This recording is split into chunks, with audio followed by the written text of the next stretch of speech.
Hello everyone, good morning. আশা করি তোমরা সবাই খুব ভালো আছো।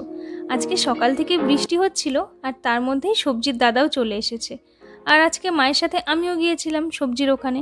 আর তখনই ভাবলাম যে টুক করে একটা ভ্লগ শ্যুট করে নিই। যাই হোক, সবজি নিয়ে আসার পর আমি ফ্রেশ হয়ে নিলাম। আর তারপরে এই যে আমার টুকটাক স্কিন কেয়ার, জাস্ট টোনার আর ময়শ্চারাইজার। দেখো, আমি না স্কিন কেয়ারে একটু বেশি ফোকাস করি, কারণ আমার মনে হয় যে অরিজিনালি যদি স্কিনটা সুন্দর থাকে আর গ্লোয়িং থাকে, তাহলে আর সবসময় ওই মেকআপ হ্যানা ত্যানা এসবের দরকার পড়ে না। যাই হোক, সেটা যার যার পার্সোনাল চয়েস। আর তারপরে আমি সামান্য লিপ বাম ইউজ করে নিচ্ছি।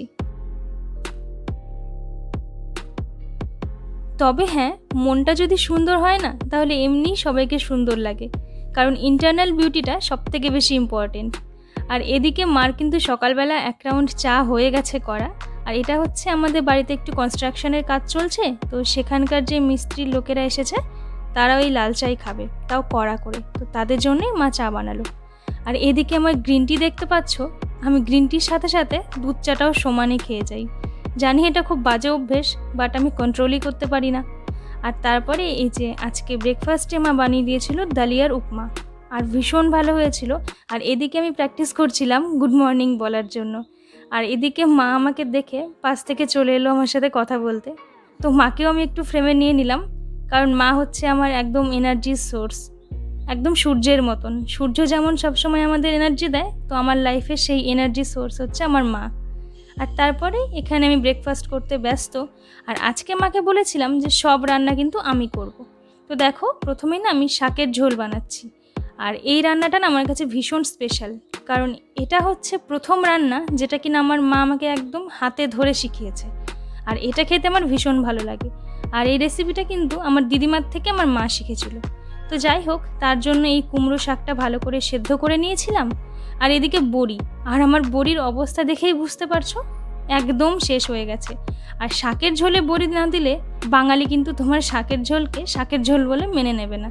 তো যাই হোক, এদিকে শাকটা সেদ্ধ হবার পর সেটাকে আমি পেস্ট করে নিয়েছিলাম। আর এই ডাটাগুলো আর তোমার পছন্দ মতন সবজিটাও সেদ্ধ করবে, কিন্তু এটা কিন্তু পেস্টের সময় এবার একসাথে পেস্ট করে দিও না। আর তারপরে ব্যাস সামান্য জাল দিয়ে নাও। আর এখানে আমি একটু চালের গুঁড়ো গুলিয়ে নিয়েছিলাম, চাল বাটাও দেওয়া যায়। ব্যাস, একদম ইজি, হেলদি, একদম পিওর অথেন্টিক বাঙালি রেসিপি। তোমরা চাইলে অবশ্যই ট্রাই করতে পারো।